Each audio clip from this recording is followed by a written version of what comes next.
Adam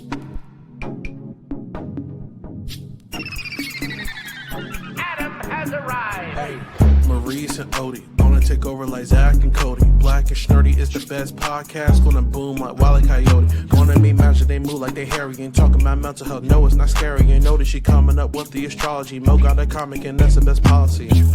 Maurice the goat, talking about animation cause you know. Odie, she moving wavy like the boat. Watching some movies and she taking notes. Yeah, kick back, listen. Black and Snurdy have risen. Upload on a mission. 5 stars, never dissing. Black and Snurdy, ooh. Black and Snurdy, yeah. Black and Snurdy. Hello and welcome to another episode of the Black and Snurdy podcast, the only podcast where two sexy black nerds get together to shoot the shit. I am Mo, aka Kid Licorish. And I'm Odie. And together we are the aforementioned Snurds here on episode 140 of the Black and Snurdy podcast. That might be the first time that you pushed the thing. Not the first time. That it actually was. It's not the first time. Yeah. I bet you it wasn't. We're not doing this. We're not doing any bets. All right. But I'm pretty sure It's it not. is You the wanna first bet? time. No, I don't want to bet. All right. You know you're wrong. No, I don't know that I'm wrong.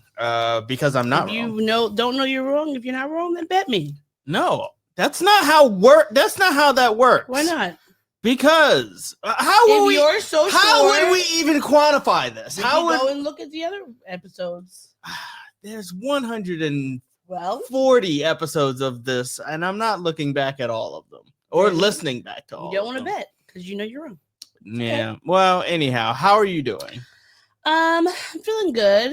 I have a day off tomorrow, which is great Mm-hmm. for Eid. Eid Mubarak to all who celebrate. Mm-hmm. And yeah, I'm just, here relaxing, trying to get myself ready for the week. How are Yeah. you doing? I'm doing okay. I realized I should have cleaned my glasses before Oh. starting the Yeah, podcast. mine's are kind of squirmy. Yeah.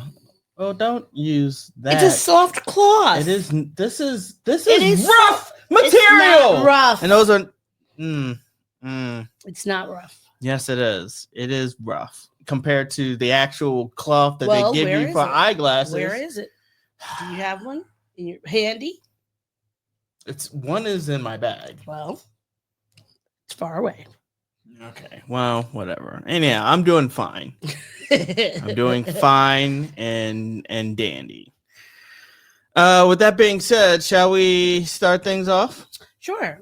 We have a lot of things to talk about. So When you want a hot meal without a big deal, what are you gonna pick? Pop topics.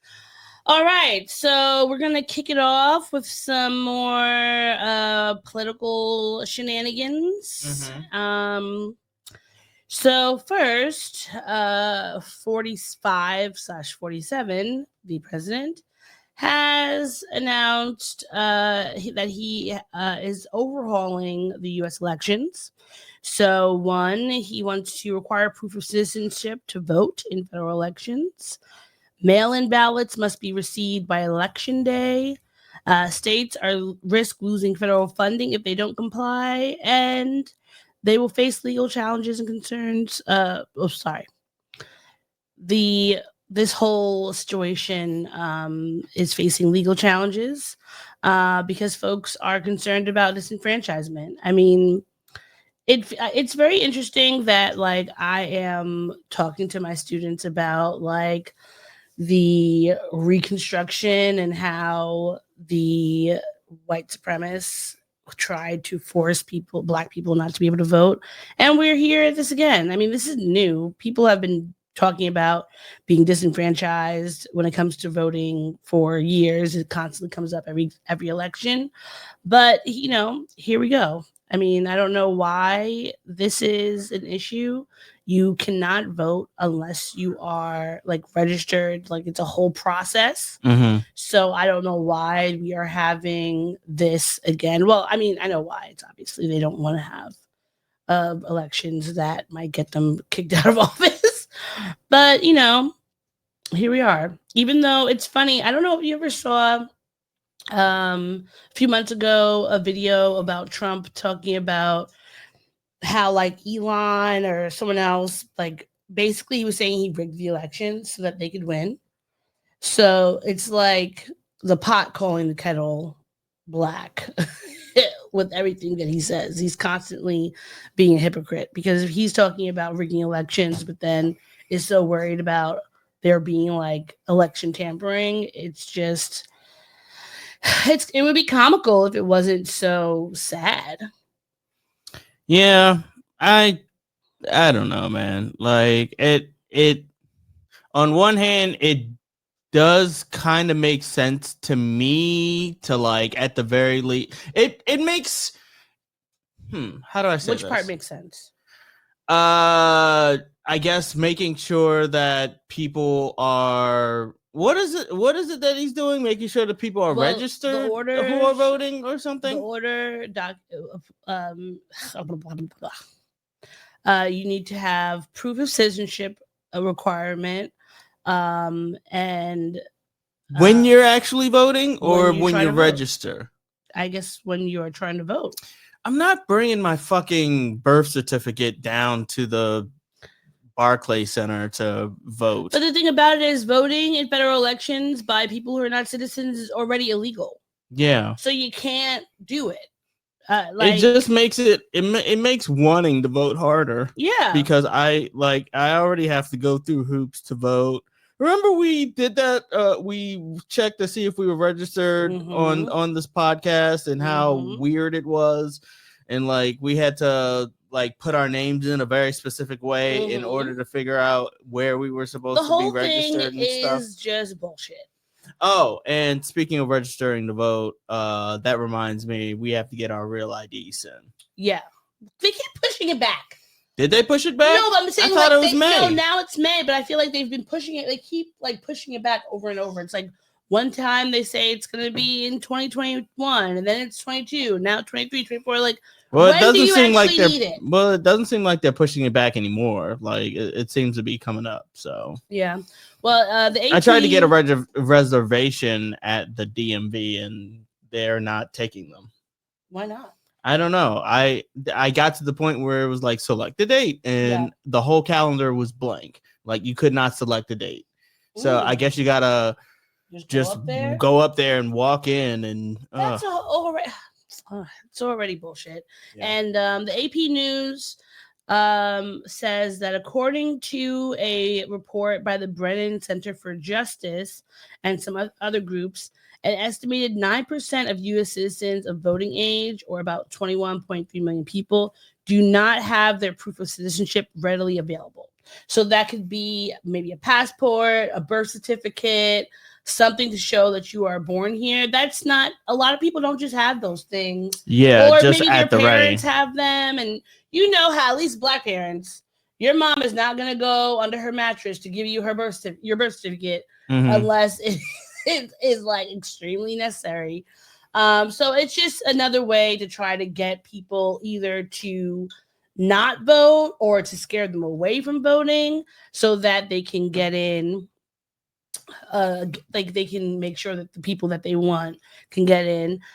Trump has already been saying that he is definitely running for a third term, which is illegal. There's only been one president, and I believe that was Roosevelt, because it was during World War II. I'm not a historian, so I believe can't it was World War II. That he became president for a third term. You looking at that? And that was something that was like the people wanted, because they were saying, it was Roosevelt who had 3 terms. But that's the only time that that's happened. And the way that, even just going all the way back to the American Revolution, the reason why George Washington left when he did was because he said, like, we are not in a monarchy. We want to make sure that the people we can have a smooth transition of power. We need to show them how to be able to vote and have this democracy working. So Trump has been saying since even before this term that he is going to, if you vote for him, you won't ever have to vote again, which is already insane. Yeah. That sounds like a nightmare. That sounds like a living nightmare. Yeah. And when people were asking him, well, how are you going to make sure you're going to get a third term? And he just said methods. Methods. Methods. He's going to use methods. He's a real method man. So they would have to have a constitutional amendment, which, I mean, it sounds like that would be difficult, but depending on who is in Congress at that time, who knows? And so I don't know. That to me is very scary.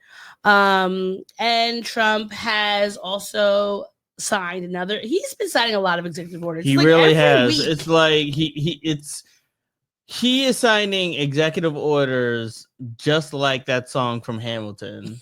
Why you always sound like you're running out of time? And Hamilton, he wrote the other 81. Like, it's just too much. You're not even writing it's not like he's writing these up. He's just putting pen to paper in his John Hancock on it. Yes. So one of the most recent executive orders is targeting anti-American ideology in the Smithsonian exhibits. So if you've ever been to the Smithsonian or one of the many of them that there are in DC, you know that they have variety of things. They're talking about American history, we have the Black American History Museum. There's the Jewish History Museum, the Native American one. There's so many there. And they just talk about what's happened in American history, both the good, the bad, and the ugly, because that is when you are talking about history, you cannot sugarcoat it or whitewash it to only have things be like that we're showing you from a good angle. And he does not want any of those things because I'm sure they're too woke in DEI. The order was titled Restoring Truth and Sanity to American History, which is ironic because right now we are in the most insane time of American history, of modern American history. It is pretty stupid, the type of history that is being made. The order singles out the National Museum of African American History and Culture as problematic, saying that informs visitors that hard work, individualism, and the nuclear family are aspects of white culture, which it is. I am so confused, but like hard work, individualism, and nuclear family are aspects of white culture. I don't understand where he would have even gotten that from.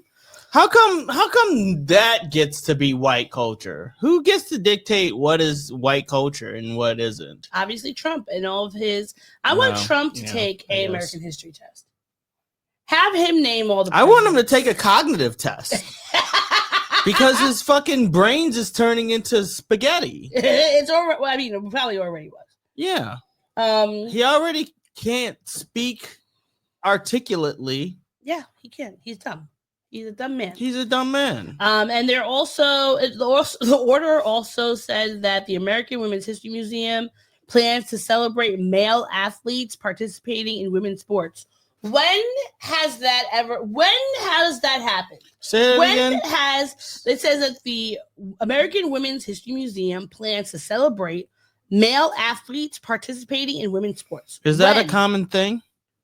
No, because I mean, first of all, are they talking about trans? They couldn't possibly be athletes? talking about trans athletes because they are constantly saying how that's such a negative thing. So I don't understand. Like, who are they going to talk about? Caitlyn Jenner? I guess Caitlyn Jenner would be the one. That like, but actually, does even Caitlyn Jenner count? Because Caitlyn Jenner was when she was in sports, she was identifying as a man. Yeah, she was identifying as a man during that time period. I do not know why or how that's going to work. But I mean, everything has just been bullshit. This whole if you want to boil this administration down to one word, bullshit. Yes. Because there's nothing else about it that makes sense. They also... Side note, did you ever watch that Penn and Teller show bullshit? Mm-hmm. Yeah. I used to watch it too. But then was I be found funny. out that. But didn't one of them do something weird? Did they? I don't know. I feel like one of them might have Penn been. or Teller? I don't know. I don't remember which one, but I feel like Penn is a libertarian or some shit. Maybe. Yeah.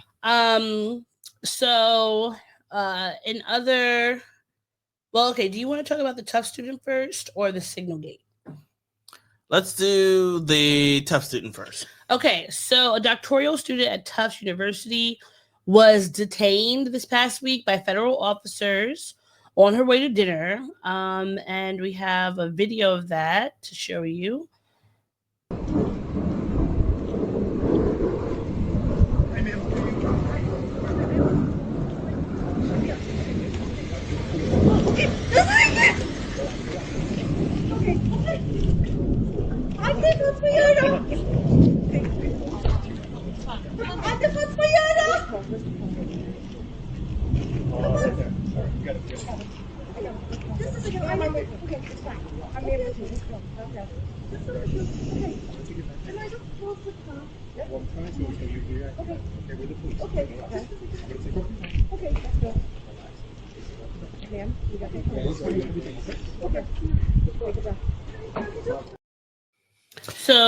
So I always hate these undercover cop videos when they like swarm somebody. Like I don't know if I've ever told this story on this podcast, but I was swarmed by an undercover unit. For what? Open container in the subway. Yeah. How many of them like swarmed? It was more than It was one? 6 or 7. Over an open container? Yes. And then I pulled out my military ID and they let me go with no ticket or anything like that.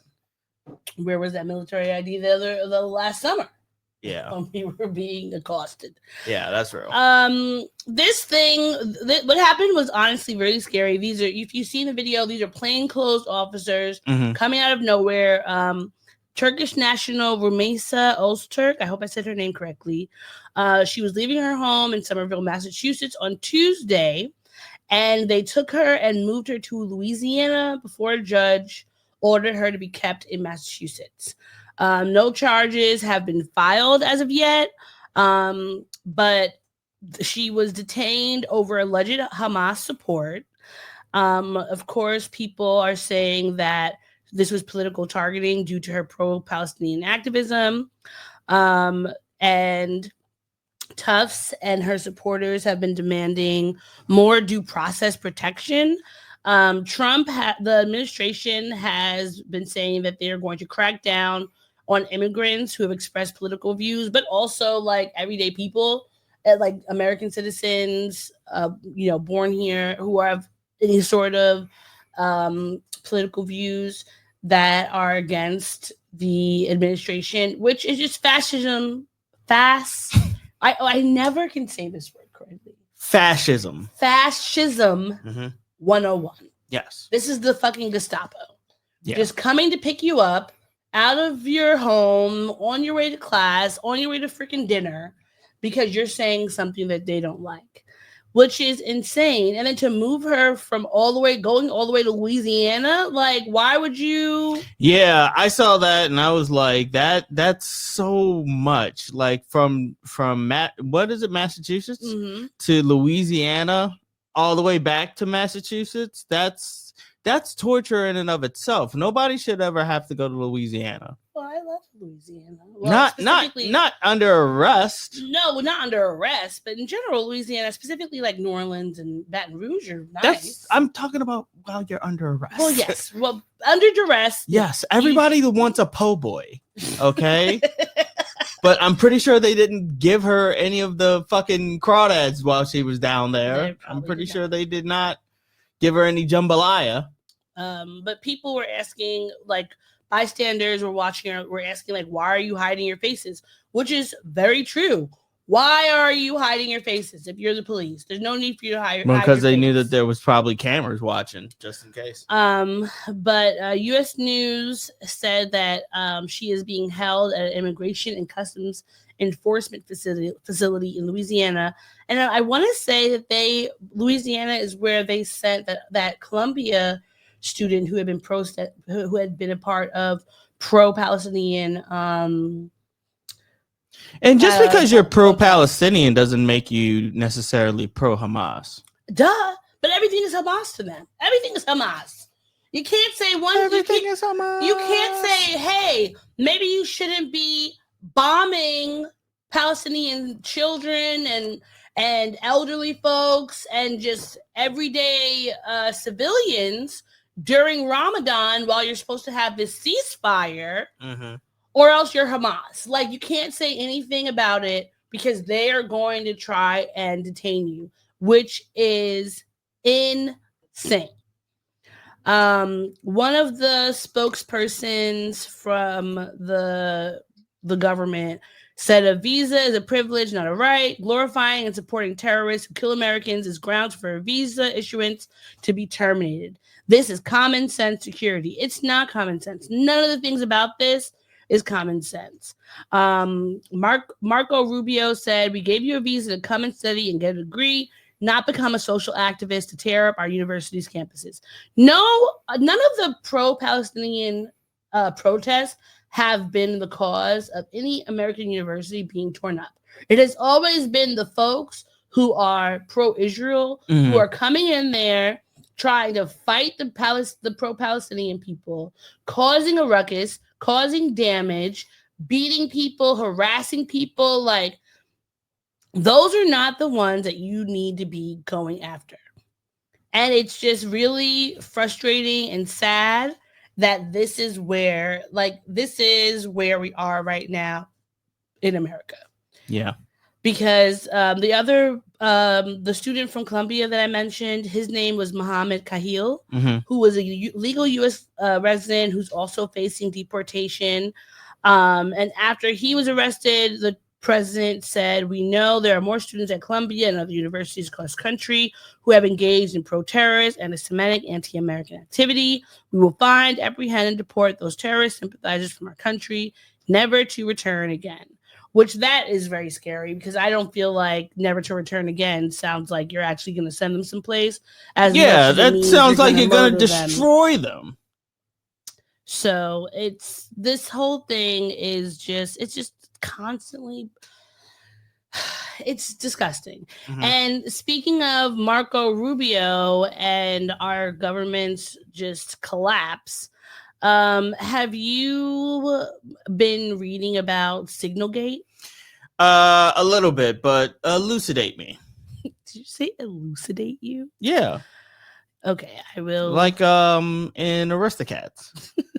Well, elucidate you. So this past week, the Twitter has been a flurry because there was a Signal chat that went viral because the Pete Hegseth, who is our Secretary of Defense, accidentally added the editor-in-chief of The Atlantic to a group chat on Signal.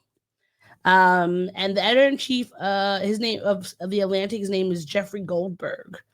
And so they were discussing in the group chat military strikes in Yemen, and it was called the Houthi Small Group Chat.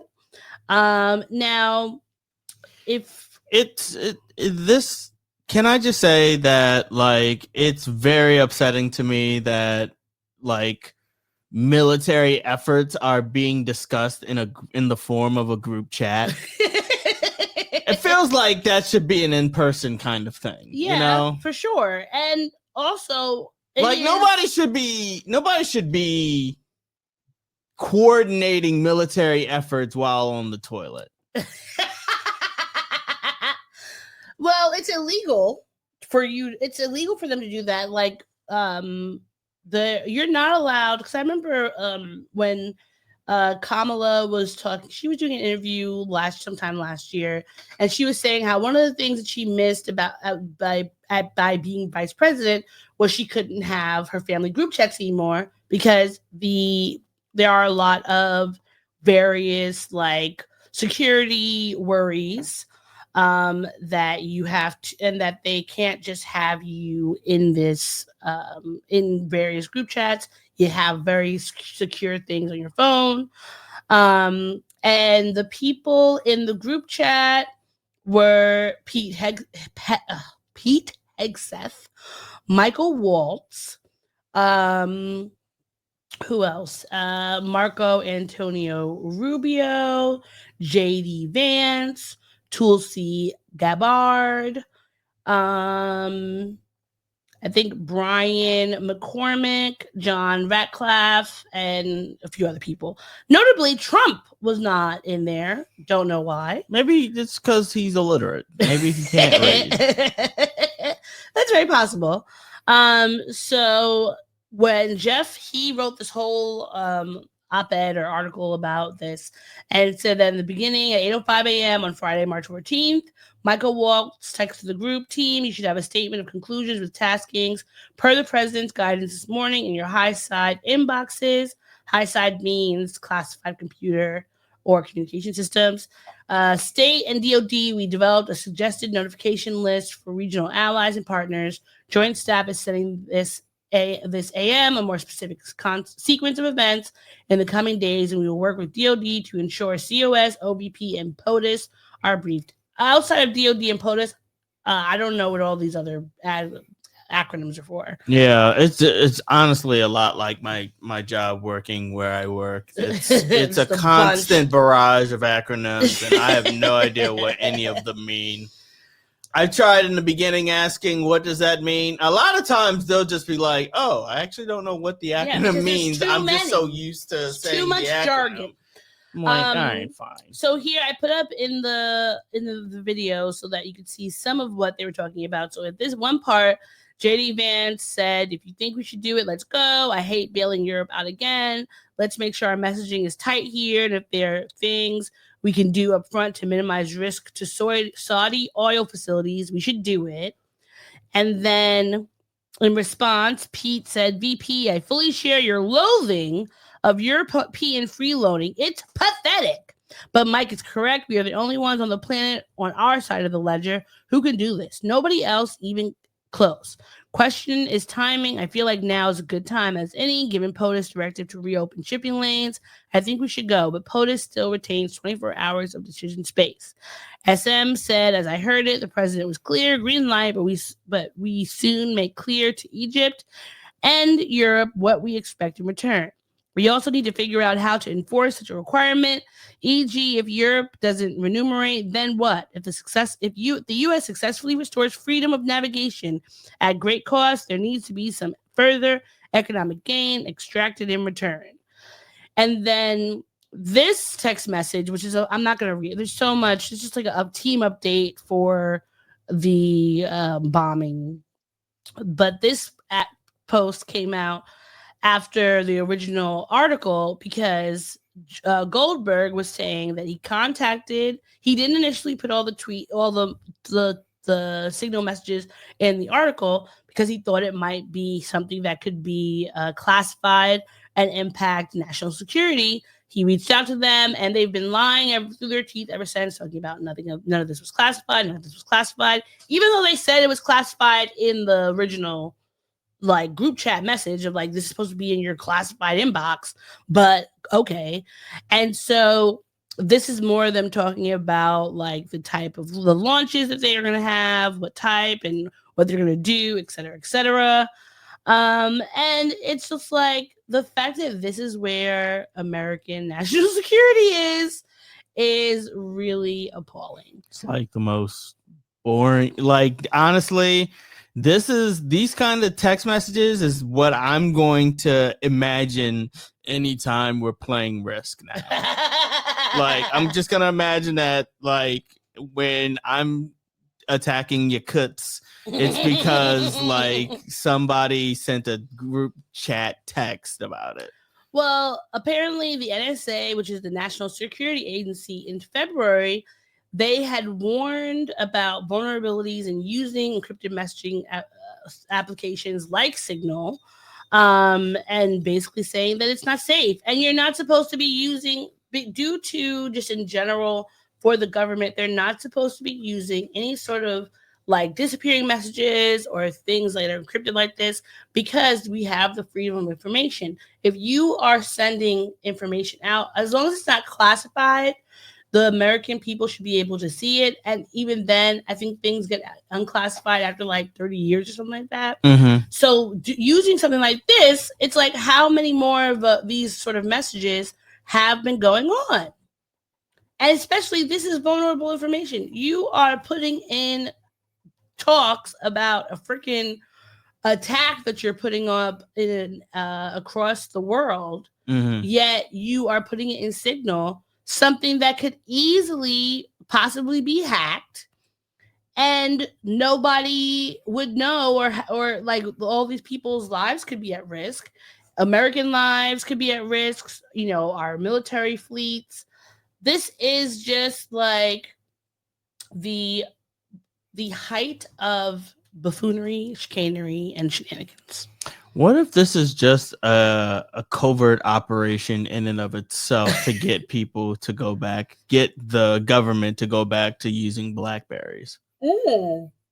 Because, like, remember how BlackBerry touted itself as we did watch that documentary. Secured. It wasn't a doc. It was a movie. Not documentary. That movie. Yeah, the dude from Always Sunny was in it.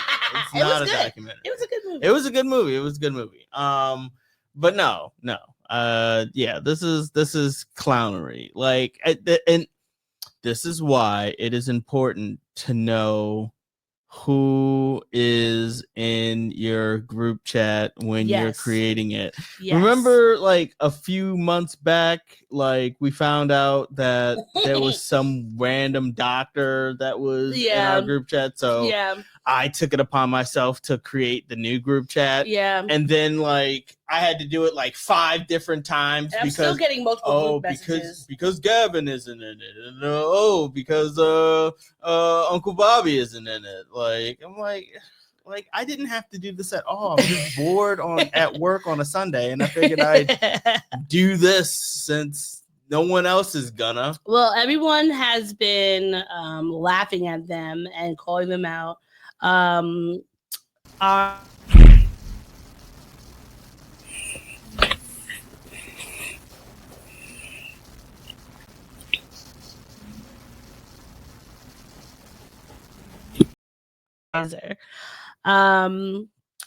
Everyone's been calling them out because it's just been dumb.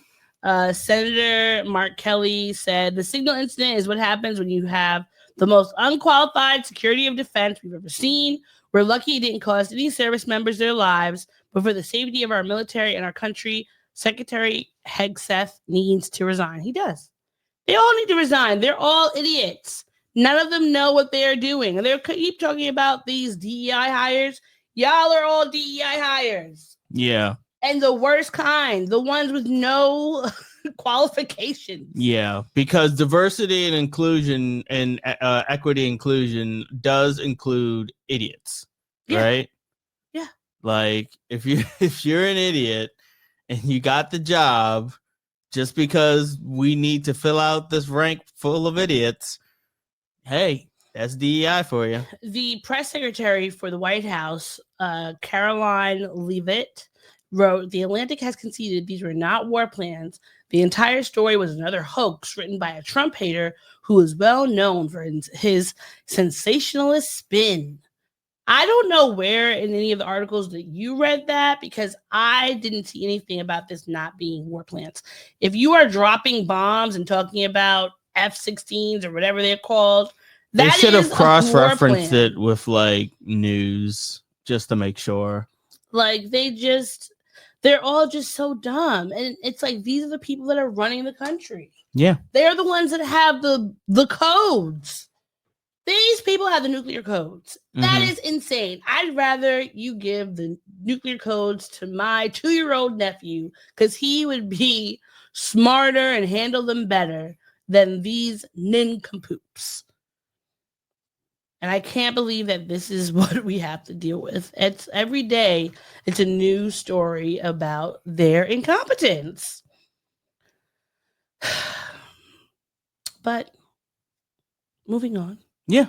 To more shenanigans and chicanery connected to our government. Elon Musk has sold X to XAI in a $33 billion all stock deal. I hope the first thing that XAI does is turn it back to Twitter because I hate calling it X. I never call it X. Never. I'm never calling it I X. have to at work, unfortunately. Why do you have to call it X at work when you're talking to people? When I'm writing protocols, updates for specifically that His channel. mama named him Twitter. I'm gonna call him Twitter. So I feel somebody said this is about money laundering, which is very possible. But I don't even. First of all, XAI is Elon's artificial intelligence startup. And I have never seen it. I've never heard of it. I don't know if that's Grok, like the thing, the AI chatbot thing that it has. Yeah. So have you used Grok? No, and I don't use Grok. Because I don't even know for what reason would I use Grok. I don't need to have AI on my social media. Yeah, it doesn't make sense. Maybe like I could technically understand when people they have like, because I know on like Yahoo, they have a little AI thing where you can consolidate the information. It'll give you like bullet points. Sure. That okay, maybe. But for social media, I'm tweeting things out. Why do I have to have an AI tweet for me? Like that doesn't make any sense.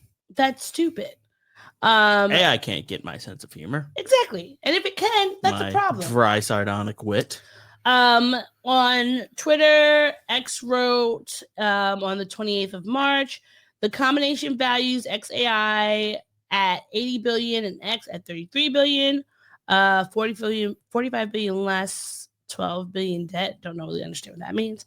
Since its founding 2 years ago, XAI has rapidly become one of the leading AI labs in the world, building models and data centers at unprecedented speed and scale. X is the digital town square where more than 600 million active users go to find the real-time source of ground truth, and in the last 2 years has been transformed into one of the most efficient companies in the world. Positioning is it is not efficient. To deliver scalable in no way, shape, future or form. growth. You know how I know it's not efficient? Because anytime Keith Lee is trending, it's not the wrestler Keith Lee. It's they can't even decipher the algorithm that I'm interested in. Yeah. Because I'm not interested. No offense to foodie Keith Lee, because he's also a UFC fighter and he get my ass. But it seems nice, so maybe he wouldn't. But I'm interested in the wrestler Keith Lee. So why is it showing me Atlanta has poor food scampi? No good scampi in Atlanta. It's shenanigans. I'm sure that he's just doing this. No good scampi in Atlanta. That's the title of the episode. I'm sure he's just doing this to find another way to steal money somehow, some way. Mm-hmm. And he made like a cool 30-something billion off of it. Yeah, he did. He did. In the last Trump, the Trump adjacent story and news, Tiger Woods has told us that he has a new love in his life. He tweeted, "Love is in the air and life is better with you by my side. We look forward to our journey through life together. At this time, we would appreciate privacy for all those close to our hearts." Then why did you post it? There it is. Like, you didn't have to post. If you want privacy, like, don't flaunt your new white lady. He's dating Vanessa Trump, who is Donald Trump Jr.'s ex-wife. Oh. Yeah, I don't, but still, there's still no reason to share it. Who cares? Maybe it's because we haven't been talking about Tiger Woods lately, that he feels the need that he needs to like get some traction going, but it's unnecessary. Nobody cares. I don't care about her. You don't care about her. Listeners, viewers, if y'all care about her, please let me know. Nobody cares. Go along with her. You're Trump. So she's not a. She's not a Trump by birth. She's Trump by marriage. She's a Trump by marriage. Yeah, I would do anything possible to try to get rid of that name. Yeah. Maybe he should. Well, maybe that's why. Maybe she's hooking up with the Woods so that she can get that name. But also, just go back to your original name. Yeah, all the paperwork. Like either way, she's gonna have to fill out paperwork. She has to be married again. I guess so. Just do it. Who cares? Like nobody is forcing you to keep this last name. You're keeping it because you know that it gets you into doors that otherwise you wouldn't be in. Mm-hmm. And just a quick warning to anybody who may be listening to this or watching this on Instagram.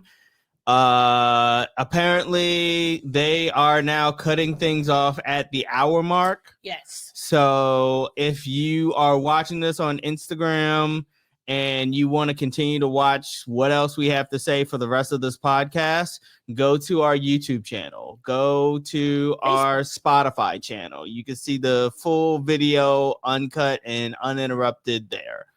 YouTube, Facebook, Spotify. Yeah, YouTube, Facebook, and Spotify for the uncut videos. Learned that the hard way this week. Yes, we did, unfortunately. And I will be now conducting these warnings every episode. Warning. Oh, hell, I have that. I don't know where it is. Here we go. Warning. Well, someone else that needs a warning. Sean Kingston. Oh, brother, this guy stinks.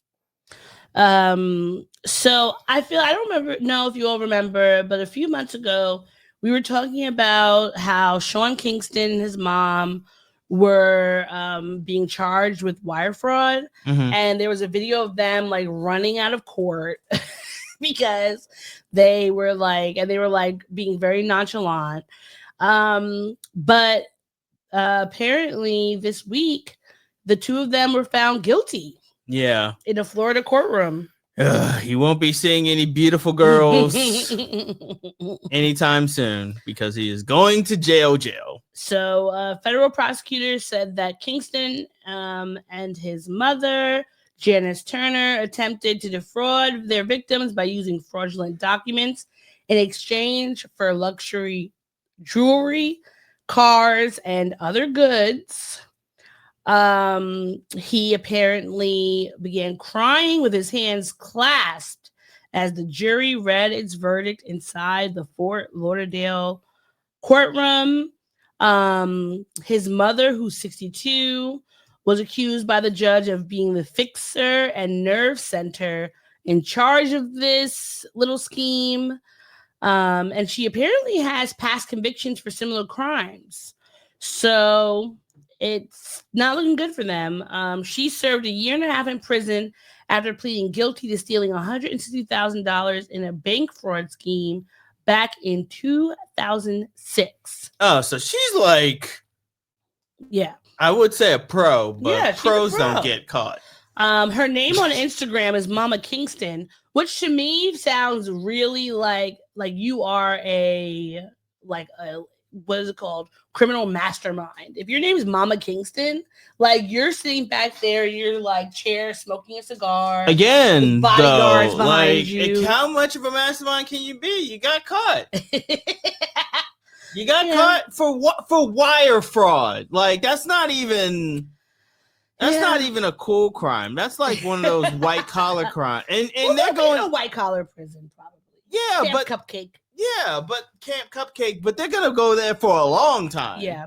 You know what I mean? Like usually white collar crimes are like, oh, like just a few years. You know what I mean? Like a few years in white collar prison. Like No, they're going what to. is it? Madoff was in a white collar crime, and he was in jail for. I think he died in jail. You can go for a long time. He was already pretty old. But you can go for like if you're doing fraud stuff, you can go for a really long time, especially if you've done like if you've been defrauding out of a lot of money. But you know who knows? Apparently, Sean Kingston yelled out, "Protect my mother," to the U.S. Marshals as they took her into custody. I'm sure she'll be fine. She'll start a old biddies gang. The Krumpets. The Krumpets. I don't know. The Krumpets is actually a very good name for older women doing illegal things. Yeah. The Krumpets. Kingston was placed under house arrest with bond conditions of $200,000 surety bond in cash. He also has to put up a relative's $500,000 house as a part of his bond requirement. Oof. Yeah. Yeah. So sorry, Sean Kingston, but bye-bye. That shit. Don't do the crime if you can't do the time. Yes. Because stealing money out of from people, and it's like I'm curious about what the people that he was stealing stuff from. Is like, Sean Kingston Jamaica? Like. Yeah, they're Jamaican. I don't know if he was born here. Mm-hmm. His mother, I believe, was born in Jamaica. I think that he was. I don't know if he was born here or in I think maybe Florida. But you know. So come on, man. Like you're letting your brethren down by trying to commit scams. That's not what you're supposed to be about. It's supposed to be about one love. One love. One heart. Let's get together and feel alright. Is that song about fucking? Possibly. One Maybe. Love, is that the beast with the two backs? The horizontal mambo. Ugh, I hated how my mom always used to call it the horizontal mambo. Yeah, the horizontal mambo. I've never heard of the horizontal mambo. What was the other thing they used to something? Oh, there was another like dance reference people used to call it. Because I remember they said it in doing the bump? No, they said it in or the butt. Is it the butt members. Or the bump? Doing the bump. Wait, doing the butt. Oh, it is doing the butt. Doing the butt. Because I used to thought it used to say do it in the butt. Sexy. Ain't nothing wrong. We're doing the butt all night long. Ooh yeah, yeah. Ooh yeah, yeah, yeah, yeah.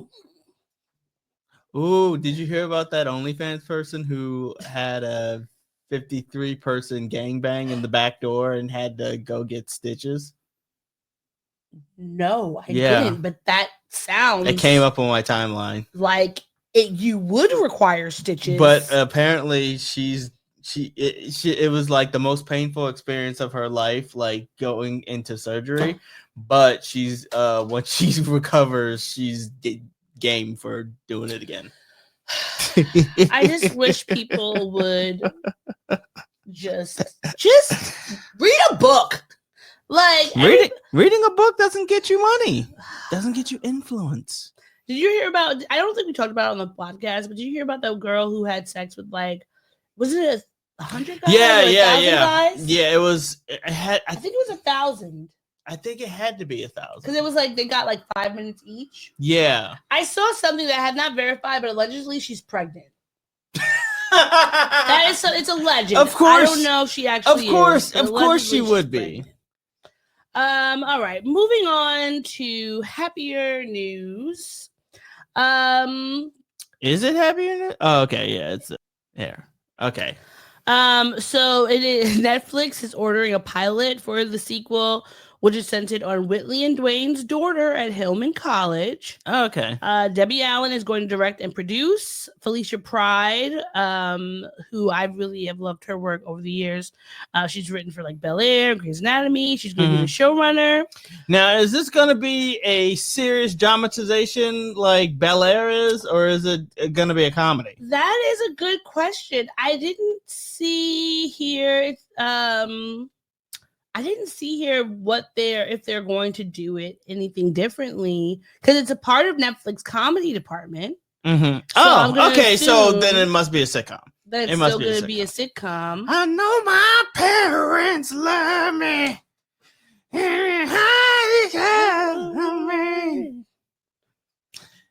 I don't know the rest. And it was playing at that party that we was at a few weeks ago. It was. Yeah. During the Black TV show sitcom portion of the DJ set. So if we know the original cast, which I'll put up the picture again so everyone can see, the original cast was Jasmine Guy, Kadeem Hardison, Dawn Lewis, Daryl M. Bell, Sinbad, Charnel Brown, Cree Summer, and Glenn Herman, which I think all of them might be here in this picture. No, Sinbad's not in there. Oh, yeah, Sinbad's not in there. And Cree Summer's not in there. So have you seen Cree Summers lately? I have. Okay, and I'll just leave it at that. I have. So I love her Pharrell hats. Casting is currently underway for their daughter Deborah Wayne. I'm very curious. I mean, like, I will watch it, but do you feel like we need to have this sequel? A sequel? Yeah, we should. If Full House can get Fuller House, how come we can't get a more different world? A slightly different world. An even more different world. Call it something like that. Differenter world. A differenter world. Yeah. A whole new world. Oh, yes, a whole new world. Well, that would be the sequel to Aladdin. Well, yeah. Yeah. Aladdin's child. I don't know. Grow up, I'm gonna be a thief. Like my dad. They have Netflix already had. Well, they had the Fuller House. Yeah, they had the '90s show. Yeah. So, like, sequel sitcoms, they look. This is what's probably gonna happen. It's probably gonna do well enough to get 2 or 3 seasons, and then it'll go away, just like Animaniacs did. Oh, yeah. Yeah. I wonder if they're gonna bring back, or what's her name? Who from the Cosby Show. Oh, not Felicia Rashad, No. although she's coming up later. Not Tempest Bledsoe. Shit, who is this girl? Zoe's mom. Something. It's not Kravitz, right? No, it used to be, but then she changed it back. Vanessa, right? No. She wasn't Vanessa. She was damn it. Look up the Cosby Show cast. Okay. Because her name is literally just, I can see her. She's light skinned. She always had Lisa Bonet. They should bring her back because they're probably not going to. Denise Huxtable. The reason why they should bring her back is because I learned the reason why they took her off the show for both the Different World and that they because she cut was her out. She was pregnant. And Cosby was mad about that. Yeah. And then if you see, like, and someone mentioned this on social media about how, like, after she got back from Hillman, her storylines always surrounded, like, her being kind of a terrible daughter and, like, annoying. Yeah. And it was because that's when she came back to the show because she had been fighting with Cosby and he did not like that she didn't basically ask him, her, a grown woman, can I have a child because I want one. Who would have thought that the man who has issues when it comes to power over women would later be the monster that he clearly is? So oh wait, I should have reworded that differently. I should have worded it like this. Wait, what? You're telling me that Cosby had some sort of issue when it comes to exerting his power over women? Who would have thought? Who would have thunk it? That is a shocker. Yeah. So since we're talking about Different World, do you want to talk about the Felicia Rashad thing? Sure. Let's talk about Felicia Rashad. All right. So Felicia Rashad recently did a interview on The Breakfast Club, and she had some interesting things to say about women of this generation and their attire. You know, you came up in an era, Miss Rashad, where dignity and grace were everything. So do you ever look at how wild Hollywood is now and you just think to yourself, boy, y'all got it easy. Y'all wouldn't have got away with that in my day. Yeah, you'd have to look at Hollywood. I could look at the way young ladies dress. I knew I should have worn some other pants. You got your I'm not talking about that. I'm talking about elbow, shoulder over here. I just, you want my coat? The young ladies are so beautiful. They're so beautiful. And something has happened in popular culture. You know, and I don't mean to be critical, and I hope young ladies listening don't take this as personal criticism, because I don't mean it that way. But you're young queens. I'm taken aback when I see on a college campus young women dressed in strips of clothing. But more importantly than that, no man wants his woman to be out like that. Right? No, I grew up on Method Man saying, wearing 3/4 of cloth, never showing your stuff off. Boo. That's right. But not only that, it's like there's today's designers. I mean, there's ways.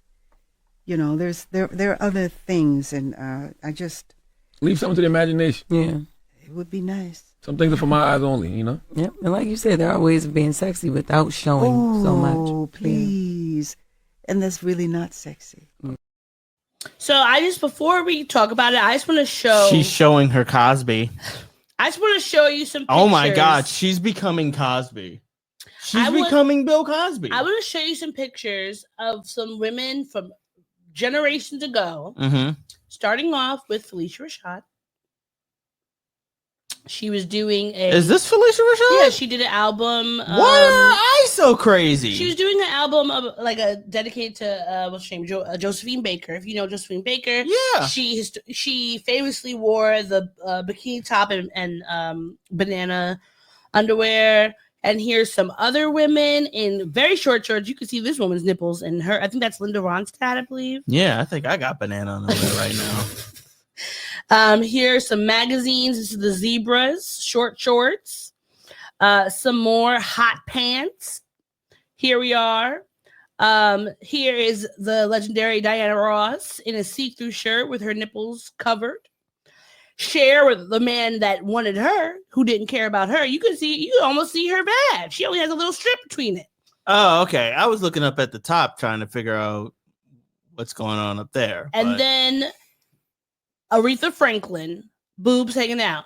Now, these are the thing about that annoys me with these sort of conversations when they're like, oh, women these days, girls these days, they're just dressing any type of way. Women have, from the time of like flapper girls, there have been women who have been wearing scantily clad clothing outside, out and about, with men on their arm, okay? Like, if you are a grown-up, you should be able to wear whatever you want to wear. And I'm not talking about little girls. I was just having this conversation with one of my best friends about how, like, I feel like the age range for wearing, like, short shorts and things like that are, like, from newborn to, like, 7, because you don't really have anything, and then maybe, like, 16 and up, because at 16, even though you're still a young girl, like, you are getting older, you're getting closer to adulthood, you have more agency over your body, and hopefully you'll have a little bit more sense.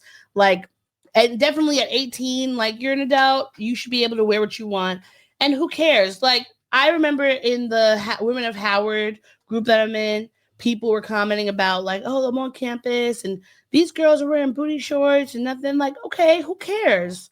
They're in college, they're getting an education. Who cares what they're wearing?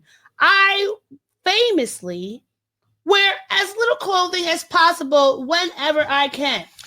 This is true. This is absolutely true. Instagram's gonna cut off soon. Jump to the YouTube stream to continue. Sorry, continue. I don't like wearing a bra. I do not like having to wear, like, long pants or skirts. If it's hot outside, like right now it's getting hot. It was like 78 degrees the other day, And if I wanted to wear a pair of booty shorts, I would wear those booty shorts. Who the fuck cares? It's a time and place, of course. I'm not going to go to my school wearing coochie cutters. But if I'm going to the beach, if I'm going to the pool, if I'm going out and to hang around and just be outside, yeah, maybe you might see some cheek because these are my fucking cheeks, and who the fuck cares? And I'll tell you what, I've never not had a man on my arm, and in my life, tell me, oh, why are you wearing that? If they tried to, aren't you so lucky? I would say, well, fuck you, because who the fuck cares? This is my body. It's my body. It's my choice of what I want to wear. Men walk around shirtless all the time. They can have their whole tops out, but just because I have breasts, that means that I'm not supposed to have my body. It's hot outside. And the only reason that you are so concerned about your body being out is because some puritanical white man hundreds of years ago looked at you, got a boner, and said, oh, the shame. Like, it's fucking hot outside. Why should I have to wear a bunch of clothes when I'm sweating already? Be concerned about yourself. We don't have time for these respectability politics. There's so many more important things that we have to concern ourselves with than what another woman is wearing on her body. Okay? If she's not 14 years old, 12 years old, or whatever, I'm not saying that a 12-year-old should come out going to her school prom wearing the Little Kim's outfit from the MTV Awards. A 12-year-old is going to a school prom. They have proms for no, they have school. dances. They're not no, proms. Like they will sometimes call them proms, like a middle school prom. Either way, I'm not suggesting that they should be allowed to come out with one breast showing. But who the fuck cares if a grown woman wants to have her body out? That is her body to do what she wants. If you want to walk around in fucking stockings and a floor-length jean skirt, go ahead and do that. Nobody's stopping you. Why are you so concerned with what other people are wearing? That should be, only person that should be concerned about that is the person wearing the clothes. If they feel uncomfortable, then they feel uncomfortable, and they can decide what to do that for themselves. But if I walk out the house and I feel comfortable with what I'm wearing, then I feel comfortable with it. And there shouldn't be any sort of conversation. I think this is stupid that we're still constantly having these talks when we can see we're always gonna have these talks. But we see because people get older, their sensibilities change, and then they go back and say, "Oh, it wasn't like this back in my day," even though it was that back in your day. Micro mini skirts were the rage in the 60s, the 70s. Those were micro minis where you couldn't even probably bend down, but without showing all your stuff. Yeah. Booty shorts didn't just become popular in the 90s. Coochie cutters. They have been hot pants. Have been a thing forever. And who cares? If a man cannot control himself because he sees a little bit of skin, that is his problem. Yeah. That he needs to get checked out. The problem would be more culturally, like, maybe teach guys to control themselves when they see these things, as opposed to let's police these women into wearing specific things. Now, my only thing is, I want women and girls to recognize that you should be dressing for yourself and not the male gaze. Because if you're wearing, not to be confused with male gaze, homosexual men. Because I do want to dress for the male gaze because I want them to tell me, "Girl, you look good." Yes. Okay. Everybody wants a compliment from a gay man. Because I remember, I don't remember where I was going. I dream of one day getting a compliment from a gay man. I had on these booty shorts and my cowboy boots, and I was going somewhere, and several aunties were stopping me on my way to the train, like, "You go, girl. Oh, I like that outfit. I was just a few years younger." Like that, and I love that. Like, because they weren't shaming me. They weren't trying to tell me put some clothes on or whatever bullshit. They were like, "Good for you for wearing something that maybe I wouldn't have felt comfortable wearing at when I was your age. But I see you wearing that, and I love it. Go off." Yeah. And that is what we should be. We should be empowering young ladies to feel comfortable in their skin and to say fuck you to any man who is going to judge them because they are not wearing what these men allegedly find suitable. When you go through these men's search histories and the people they're following on social media, I bet you they're not all wearing fucking nun outfits and burqas. I bet you that much. So who are you to tell me what a man was like? Because I know that I've never had any issue with the men on my arm and what clothing I'm wearing. To be fair, the men on your arm know that their input means very little. Like you're gonna do whatever the fuck you're gonna do. So any kind of input that the guy has means very, very little. It's not gonna change anything.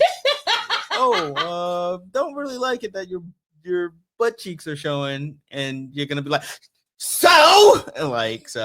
Well, but it's not stopped. I haven't stopped anybody. No one's ever broken up with me because they didn't like that I had booty shorts on. That's for sure. So, Miss Rashad, respectfully, find something safe to do. Okay? Yeah, go be a part of the Krumpets.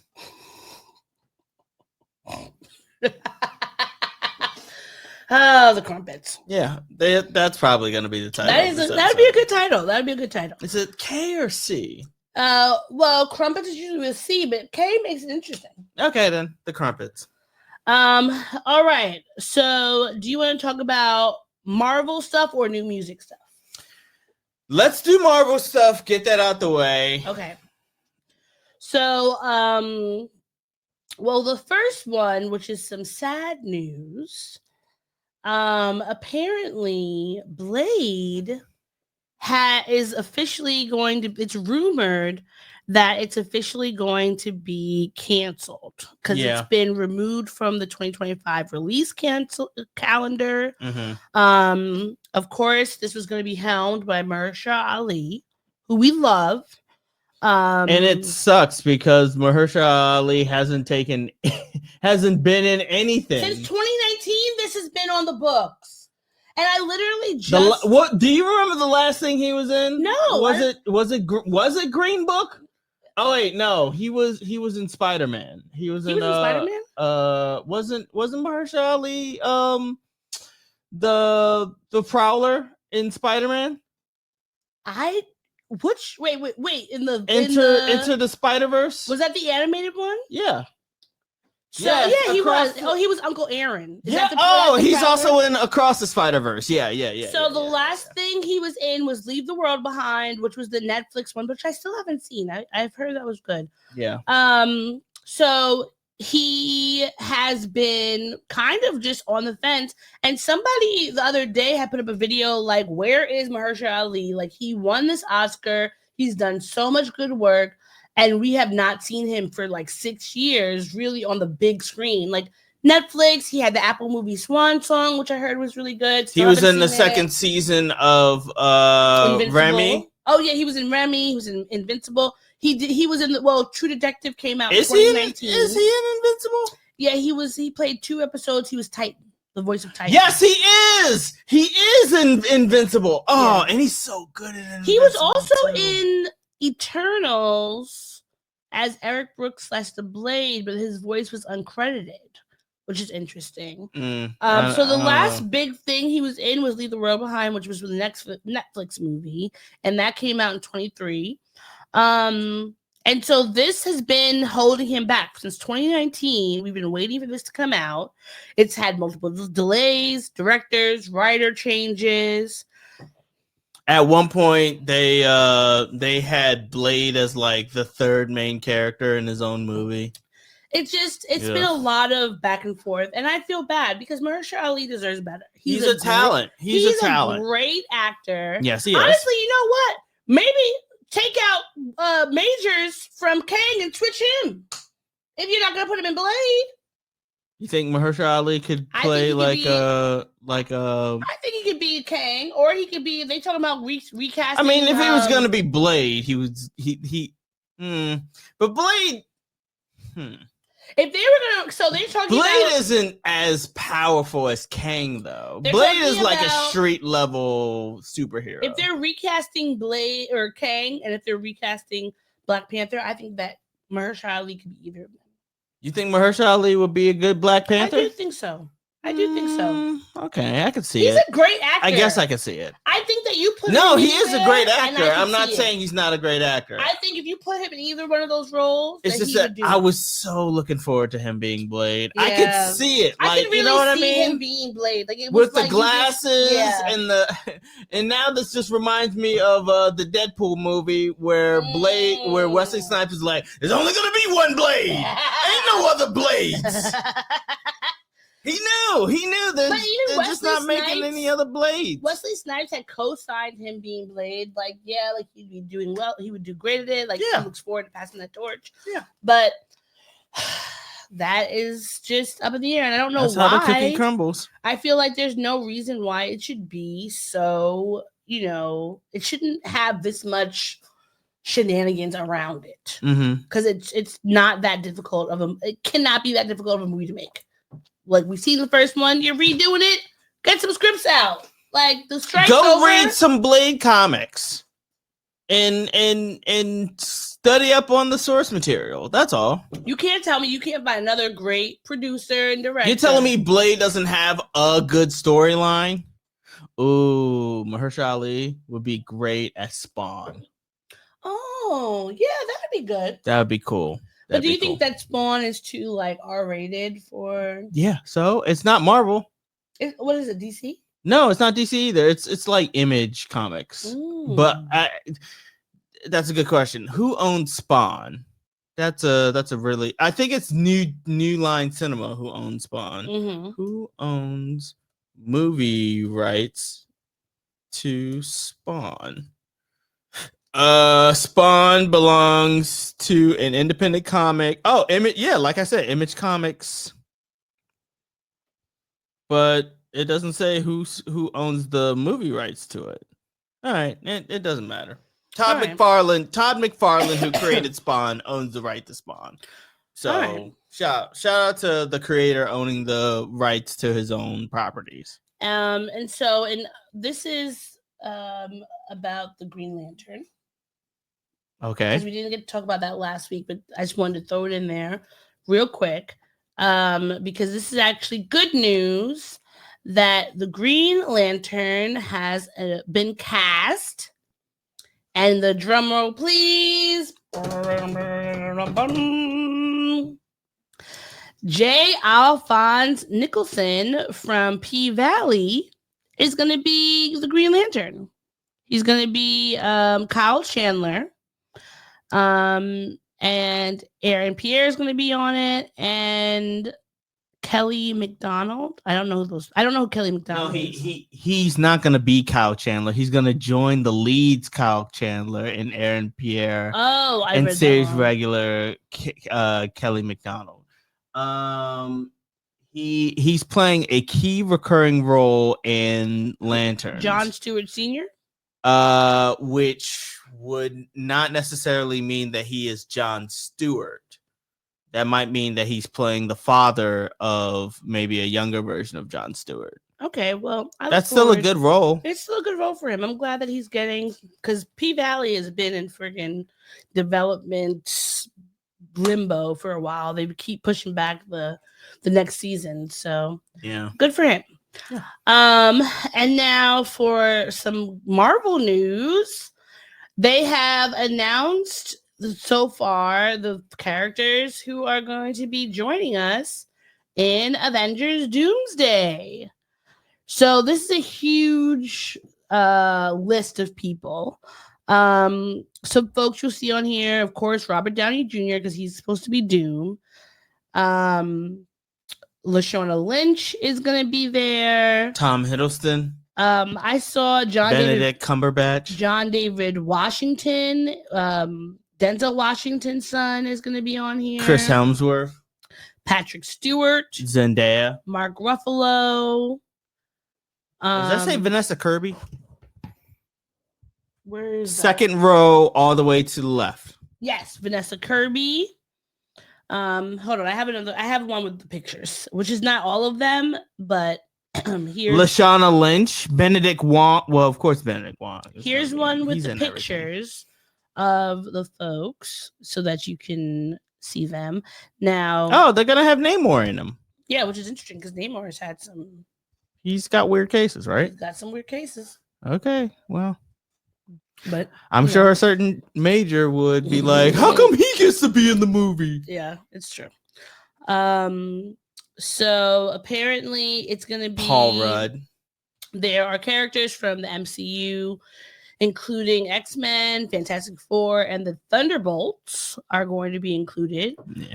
I have not seen the Thunderbolts. Thunderbolts Thunderbolts hasn't come out yet. It's Okay. coming out this year. The filming Yeah. filming is starting in this April. It's going to be the crossover, which is cool with the X-Men, Fox's X-Men, and the MCU, which I think that's going to be interesting. Yeah. And I mean, I'm going to want to see it. I'm curious what they do with Now, is this my confusion is this Doomsday or is this Secret Wars? Because It's Secret Wars is like a multiversal sort of It's thing. an Avengers Doomsday. Yeah. So I'll see it when I see it. I'll see it when I see it. You know what I mean? Yeah. Like I've made it no secret that this past phase has not been all that or a bag of chips. I mean, I will say this, I am enjoying Daredevil so far. I haven't watched that one yet. Yeah, I have to finish watching the most recent 2-part episodes. Well, one of the Marvel execs said that production has started but not yet filming. They're still building sets. The filming only starts in April, and they still don't have a finalized script. So we could get more people. That's not a great fucking thing at all. Like, you're building sets and you don't have a finished because script. I don't think they finish have, the goddamn script. They don't have anyone yet for Storm. I don't see Jean Grey there. I didn't see Wolverine in the names. Well, that doesn't necessarily mean that they're gonna be in the movie. Gene Hackman. Sorry, Hugh Jackman. Yes, Gene Hackman. R.I.P. Hugh Jackman is gonna be Wolverine forever, but doesn't necessarily mean he's coming back to be Wolverine in this movie. Maybe they'll have his daughter. Who? And remember the one from Logan? Oh, yeah. So I mean, they have a lot of people. It's 27 people that they have. Letitia Wright's coming back. Paul Rudd.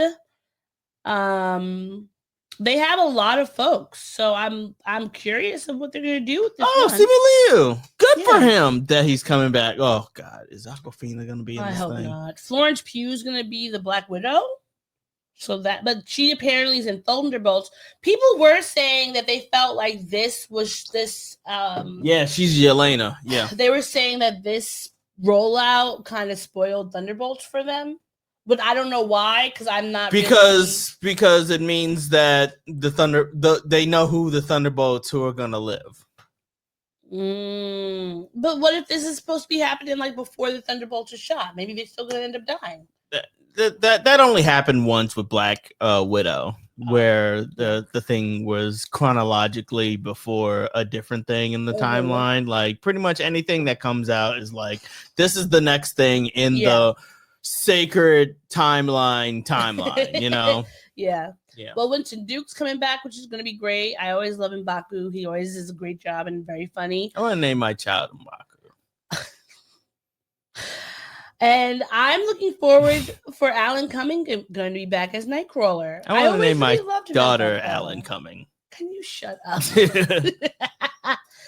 But Channing Tatum is coming back as Gambit, which is awesome. That's awesome. And Pedro Pascal is going to be Mr. Fantastic. Well, yeah, he's going to be in the Fantastic Four movie. When is it says Fantastic Four? The first steps coming out 2025. When? I think that's coming out this summer. Yeah.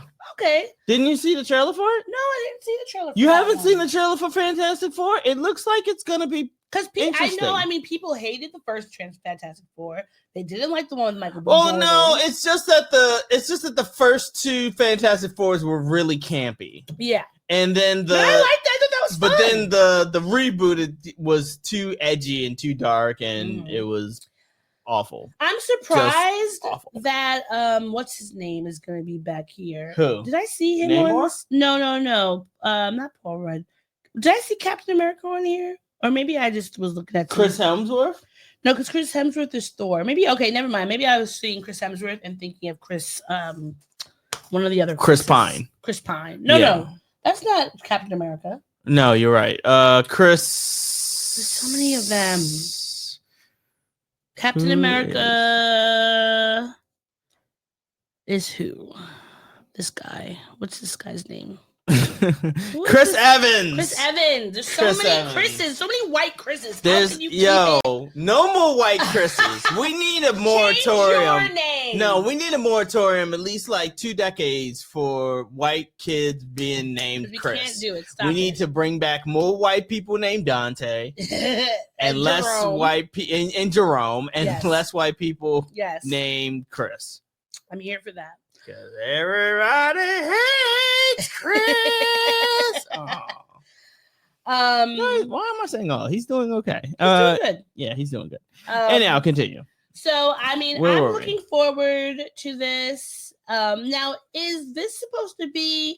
Someone said it's like supposed to be X-Men against the. That could be the storyline that they're going with. X-Men versus the Avengers. That's a storyline in the comic books, which would be cool if they actually do that. That would be a great way to introduce the X-Men, just being like, oh, it's going to be mutants versus metahumans. It's a lot. It's a lot going on. Yeah. A lot of noise. A lot of noise. Yeah. All right. Well, I'm looking forward to it. I want to watch it. I want to see what's going on. All right. The Last of Us has given us an update on this next season. They are going to have a bottle episode, which I had never heard about before. What do you mean? You've never heard of the term bottle episode? I've never heard of the term bottle episode. Really? Mm-mm. No. You were the film major, not me. Okay, yeah. Like explain to us what a bottle episode is. A bottle episode is an episode where it's primarily just the main characters in one specific location. Usually a lot of series will have a bottle episode to save resources, but like it's basically the characters bouncing off of each other. Like think the episode of Community where they're trapped in not trapped, but they lock themselves into the library. Think the episode The Fly and Breaking Bad. Those are the 2 famous bottle episodes. I'll look up to see more bottle episodes. Well, the bottle episodes that we had for season 1 of The Last of Us was the Bill and Frank episode. Yes. That would be considered a bottle episode because it took place in one specific location and it was 2 specific characters. So it says bouncing that, off like, each other. While it can impact the plot, the story often stands on its own. So I'm curious of what the bottle episode is going to be. Oh, The Box, Brooklyn Nine-Nine. Remember the episode where Sterling K. Brown was there and it was the interrogation room and it was just him and Adam Sandberg and Andre Braugher? I don't remember. I mean, I've watched the whole season multiple times, but I don't remember that one. Maybe put that on your list of things to binge watch. Yeah. After Law and Order is finished. It's never going to be done. I got to watch Criminal Intent. No, you don't. You don't have to watch them. I got to watch Criminal Intent next. I've already started. I can't stop now. You can, though. You have the power to. So I'm curious what this is going to be. I already know from what I've read that season 2 is going to start off very sad. I'm not going to give you any spoilers, but it's supposed to be very sad. And reading on Nerdist, The Last of Us has announced that Eugene, who's a character from the game, is going to join the series. Joe Paventano is going to be Eugene. So curious. Really? How that arc will go. And interesting. I'm really curious of what's going to happen, how they're going to work out this season, and what one of the actors who are we know. I'm not going to spoil it, but we do know in this season we are going to lose a pivotal character, and I'm curious how this is going to work because there's just a lot to do. And Warning. How long? If it's based off of the game, then we know that it's going to follow the game closely, and in the game, some shit happens. Mm-hmm. Yeah. So some folks in Nerdist, they said they maybe will get a bottle episode for Abby, who characters get to know in the game. So that could be interesting. I would like to get a bottle episode of like. Oh, they technically had 2 bottle episodes because the episode, well, with her and that other girl who were in the mall. Yeah. Yeah, I'm looking forward to the bottle episode for The Last of Us. Yeah, I mean, I'm just looking forward to The Last of Us, period. The season's going to be intense. I'm not looking forward to it because it's going to be intense, but I'm going to watch it still. Yeah, I wonder if they're going to break it up into 2 parts. Do you think, how many episodes do they usually have? Like 6? Well, I mean, the first season had 8 or 10. Did it have 10 or did it have 8? It felt short. Yeah, it did feel short. I'm not sure how many episodes. Let's see. On IMDb, it says they had 16 episodes. No, they had 9. So why did it say 16? That's because they're counting the new episodes too. Season 2.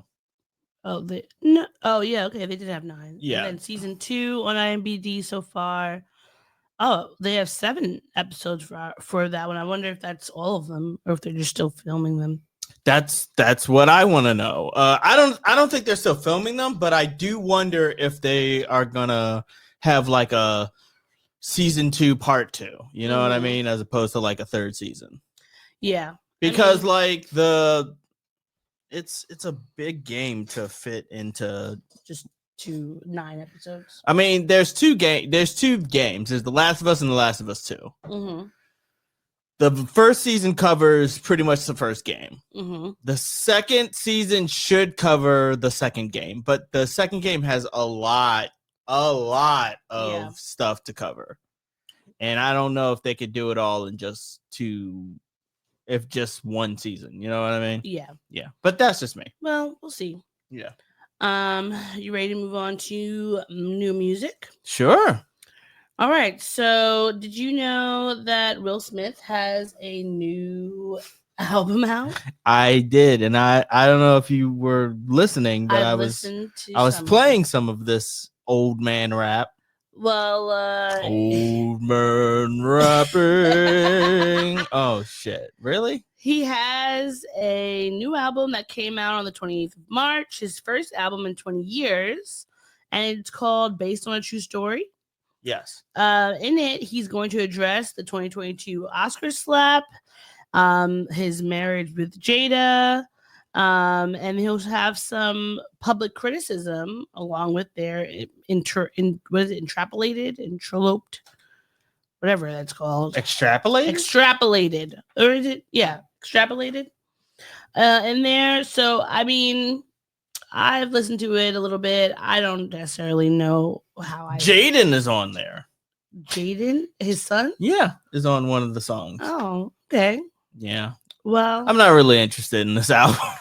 I've been listening to it, and it's like I feel like this is some stuff that my dad would like. Yeah. Well, your dad said he lost all respect for him after the slap, so yeah. Wow. Probably won't be listening to it. Probably. Yeah. It's gotten mixed reviews from the critics. Mm-hmm. I'm sure because he has this song about the slap that people will come and try and listen to it, at least for that. I personally, like, I'm not necessarily interested, but hey, he's gonna put out music. He's an artist and an actor, so if he's not acting, he'll have this to fall back on. Yeah. And I'm sure people will listen to it. I mean, I think the only song that I really want to actually listen to again is the one where he's talking about the slap. That's really. I do want to hear about that one. If listeners, if y'all are suffering through this album like I am, please let me know what song it is that he's actually referring to about the slap, so that I could just listen to that and not listen to this whole Barbershop Day. Barbershop Day. Yeah, I believe that's what it's called. Okay, I'll listen to that after this. In one of the lyrics for Barbershop Day, he says, "Him and Jada both crazy, girl. What you talking about? You better keep his wife's name out your mouth," is one of the lyrics. Oh, wait a minute. I think that's the very first fucking song. Yeah, well, hey.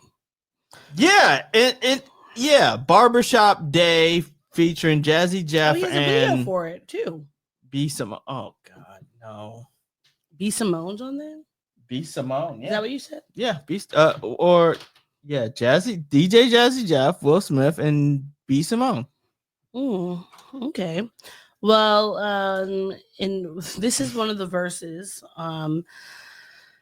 which is on the album. It says, "You decided to instigate it, and now you got me. I'm motivated. I take a beat. I'm spitting heat. I'm on fire, incinerated. I'm way too calculated for me to ever get dominated. If I was you and I saw me, I'd see why you'd be aggravated. Took a lot. I'm back on top. Y'all gonna have to get acclimated. Won't stop. My shit's still hot, even though I won't get nominated. Personal life with my wife, mind your business. It's complicated. All that matters is the fact that I'm still getting compensated. Cash." So, hey, if you got the studio money and the producer money, go right ahead. More power to you, Will. More power to you. Yeah. Next up, we have YG just released a new song called 2004. These photos that you get. This is the photo. This is still from the video.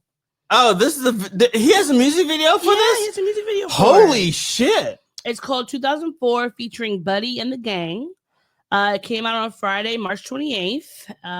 It was produced by DJ Swish, your boy NOIS, and Smokey Beats. And literally the first line of the song is, "When I was young, I got raped by a bitch twice my age." And then goes on to say, "Picked me up from school, took me to hers, and got laid. And since that day, I've never looked at you the same. My life is insane, like I'm from Baby Gang, how I'm supposed to change with all the fucked up shit I've seen. Fucked up, yeah, I know. Fucked up and some more. I'm so used to fucking up. I got fucked up at the show. Fucked up, yeah, I know. How fucked up could it go? Nipsey left me like how Biggie left Hove." It's a very sad song, to be honest. And honestly, I want to just applaud him for his vulnerability. Yeah, like I listened to this, and when I heard the first line, I was like, "Holy shit, this is intense." Because he's talking about when he was 14 years old. Over a dope beat. He was 14. He was going out with this girl, and her aunt, who was 30 years old at the time, abused him. He goes on to say, "The bitch took advantage of me. I ain't got no trust. The bitch took advantage of me. I ain't got no choice. At 14 years old, I got my dick sucked. At 14 years old, I got my dick sucked by a hoe that was 30 years old. And I never told. Was dating her niece when this happened. It was hard on my soul. Because me and her auntie kept fucking for sure. Then, one day I felt like this was too much. I knew this wasn't regular. As I grew up, she told me to eat her ass. After that, I threw up. Can't believe I had my face in her butt." Yeah. It was, I think this is a very vulnerable song. It's an important song in the sense that there are so many men who have had unfortunate situations with older women that they might not even see as an assault. And I think that's very prevalent within men. Yeah. There are a lot of men out there who have probably had sexual encounters with older women when they were teenagers or younger than teenagers. I mean, unfortunately, yeah, or young teenagers. And it is unfortunately seen as like some sort of bragging right within the male space, but really this song points out what it is, you know, and it is because it's fucked up. He's it's talking some fucked about up shit. how this has colored all of his life. I'm sure it's colored his relationships. It's colored his, any sort of sexual relationships, romantic relationships he's had, and everything else. Because having that happen to you and not having anyone to talk to about it. He talks about not talking to his mom about it, and just feeling since then like shit has just been going awry and not being able to put his finger on it. But shout outs to him for being able to come out and say, you know what, this was wrong. Because it was. I remember years ago, Chris Brown was in an interview and they had asked him when he lost his virginity. He said it was when he was 8 years old to like one of his mom's friends or his babysitter or something like that. And I remember when it happened, they were just like laughing about it. They weren't even acting like this was like a They trauma. were probably like, oh damn, like for sure. That like happens a lot. And it's just it does happen a lot. It's very prevalent. It's very prevalent. I'm sure that the reason why there are so many men out there who have difficulty having relationships and holding down relationships and being vulnerable, it's due to this. Like there are way too many men that I know personally who have had this happen to them. And of course, like when we talk about girls and it happening, everyone's in an uproar because the patriarchy and seeing women as these like docile little flowers and pure and no one should talk to them or touch them. But the same needs to be that same energy. The same energy needs to be applied to young boys. We need to be protecting them and making sure they're good, they're safe. Like that's why like I hate when seeing like older women talking about, oh, that's my little boyfriend, or he's going to be so sexy when he grows up. Like there's never a reason for us to look at a child and talk about them in any sort of sexual way, to wait for them, talking about, oh, wait till he's 18 or any of that. Like that's gross. That's disgusting. Yeah. You need help if that is how you are talking about a child. Yeah, it is. And I just hope that this song helps more men, come to terms with things that have happened to them, reach out to someone, speak out about it, and, help yourself heal. Because this is, unfortunately, that is, I would say, an epidemic in our communities where young boys are not being taken care of and they're not being watched over, because people always see men as like, oh, they're supposed to be so sexual and from a young age and boys will be boys. But in reality, like a child is still a child regardless. And there's never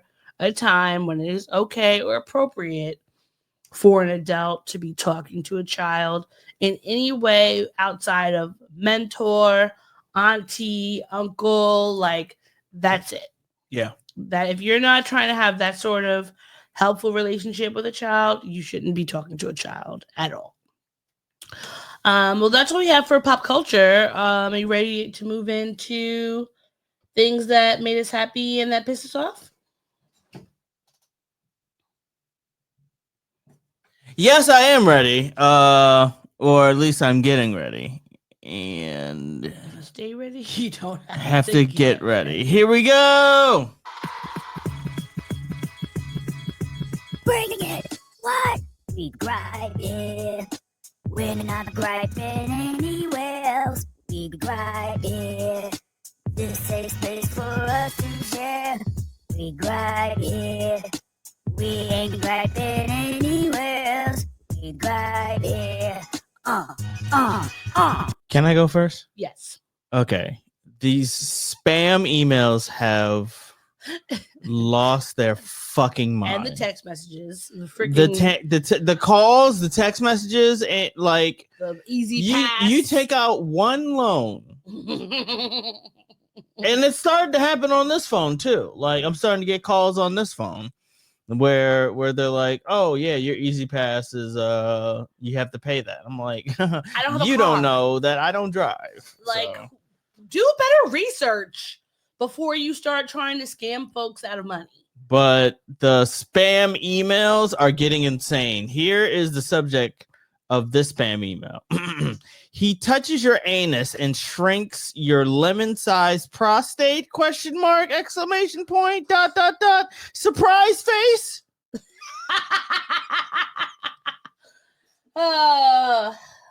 Here's another one. Drop your blood sugar by 150 points with this mind blown emoji. Are they putting emojis in the subject? Yeah, see, look.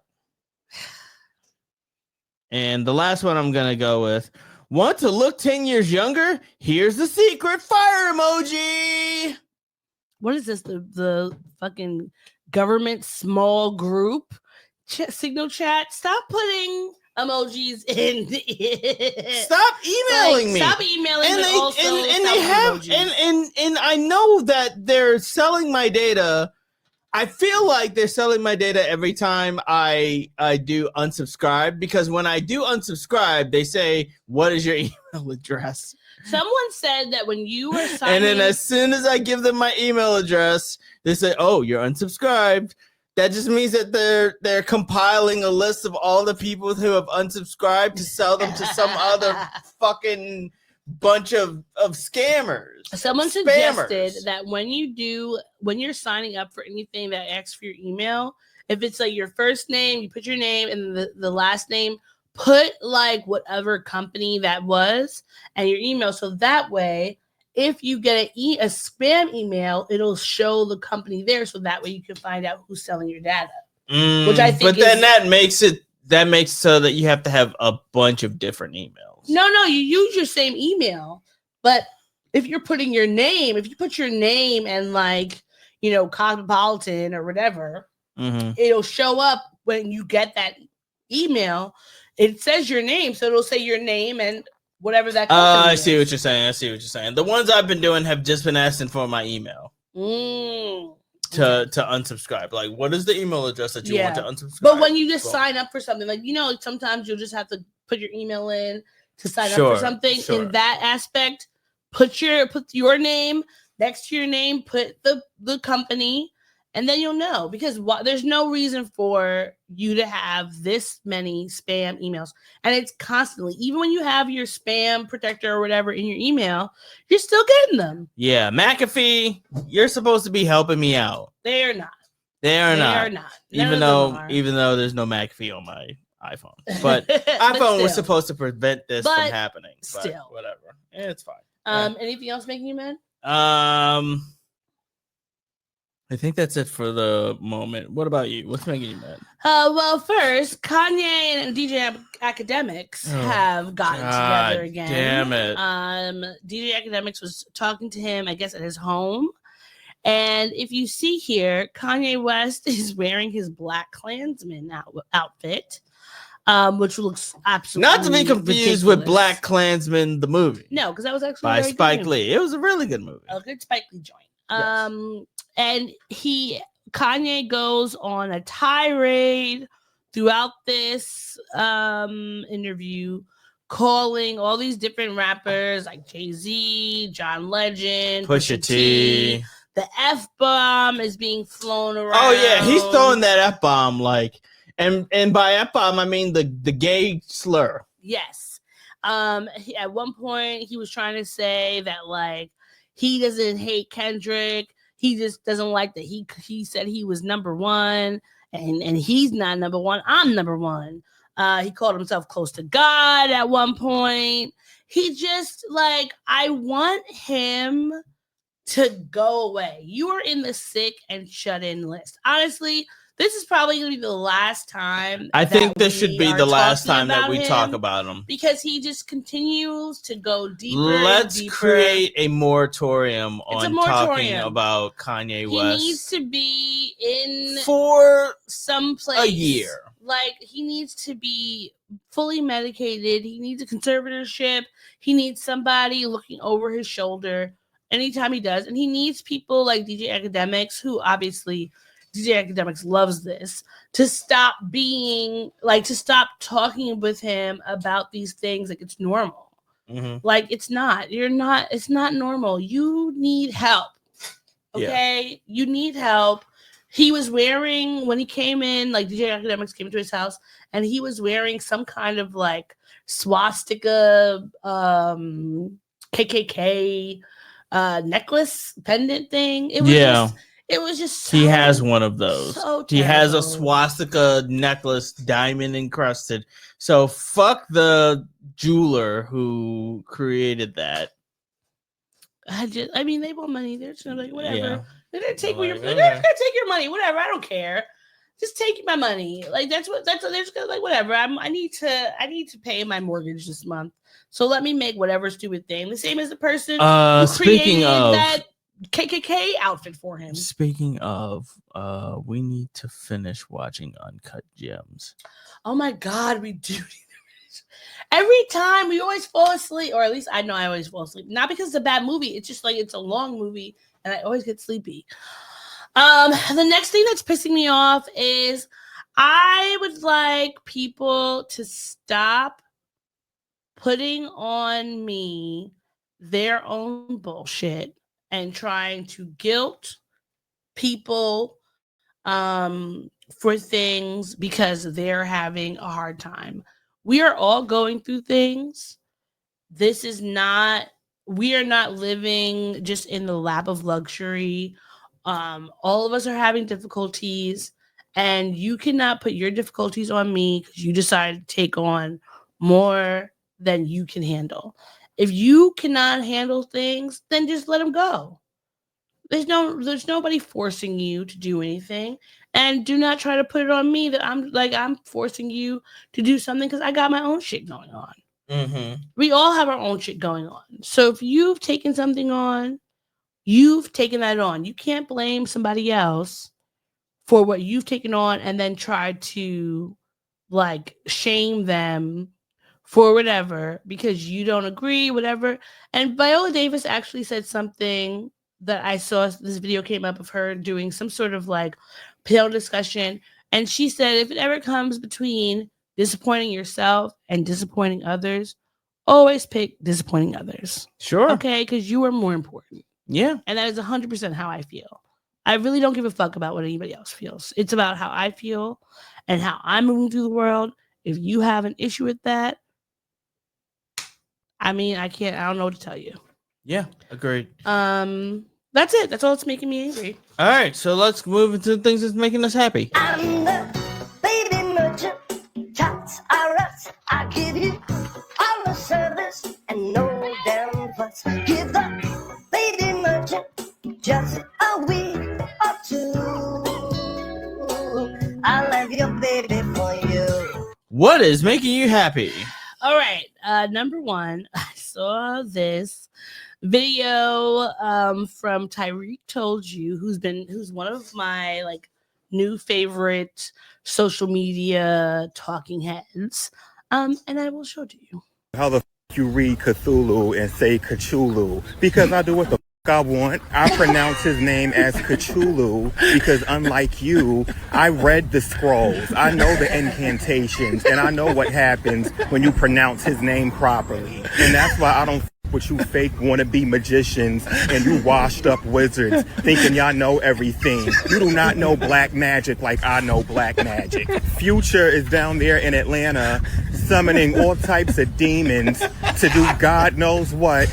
And rather than try to book a flight to Georgia and take the Necronomicon away from him, you want to police my pronunciations in the comments? Future is about to destroy the planet. I called him Cthulhu, and I'm going to keep calling him Cthulhu. Cthulhu, Cthulhu, Cthulhu. That sounds like a Pokemon. And then y'all wonder why the government wants to ban all these books. Y'all clearly are not responsible enough to have the books, because look at what you're doing with them. I pronounce things the way I want to pronounce them. I love that. And it's the energy we need. I thought that was very funny, and I love him. He always has very funny takes on social media. Also, a bitty bitty bum bum, Yolena Saldivar who mercilessly killed Selena, has been denied her parole, and she will not be eligible again until 2030. If you do not know who Yolena Saldivar is, she was the president of Selena's fan club, and she shot and killed Selena March 31st, 1995. So we're going on almost 30 years. In a day, tomorrow, it'll be 30 years. The board said the record indicates that the incident offense has elements of brutality, violence, assaultive behavior, or conscious selection of victims' vulnerability, indicating a conscious disregard for the lives, safety, or property of others, such that the offender poses a continuing threat to public safety. Saldivar is now 64. She's serving a life sentence at the Patrick L. O'Daniel unit in Gatesville for the murder.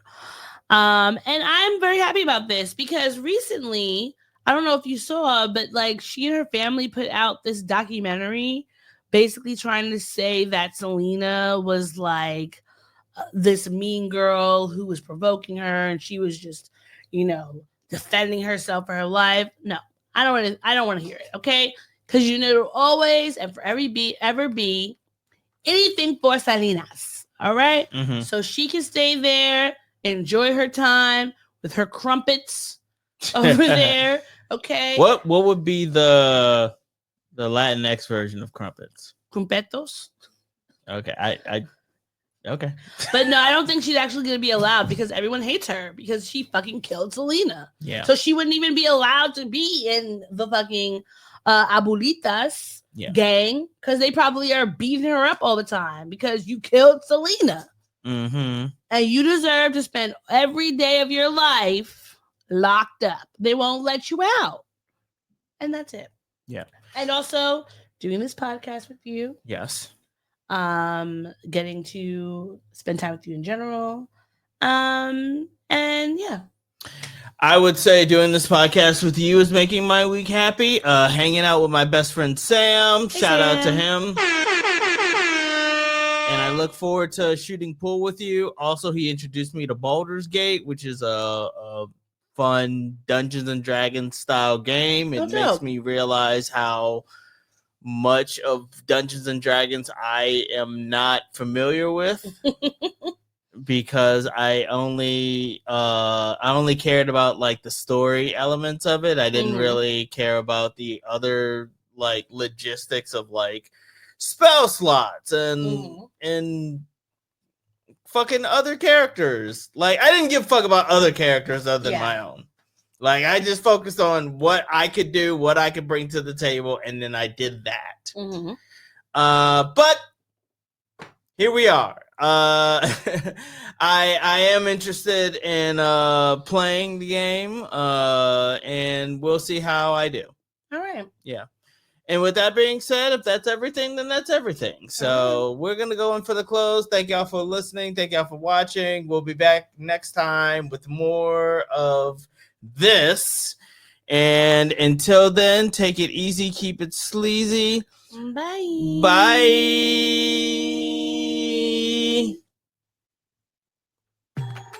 Thanks for listening to the show. If you'd like to contact the podcast, you can reach us via email at blackandsnerdypodcast@gmail.com.